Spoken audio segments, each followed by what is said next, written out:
এটা বিস্কুট দিয়া হৈছে বিস্কুট দিয়াৰ কাৰণে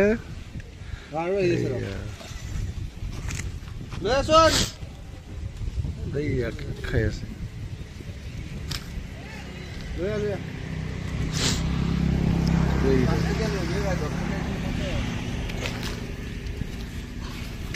বান্দৰ বান্দৰ বান্দৰৰ জাক পলাল আকৌ আহিব এতিয়া চাব হা আকৌ আহিব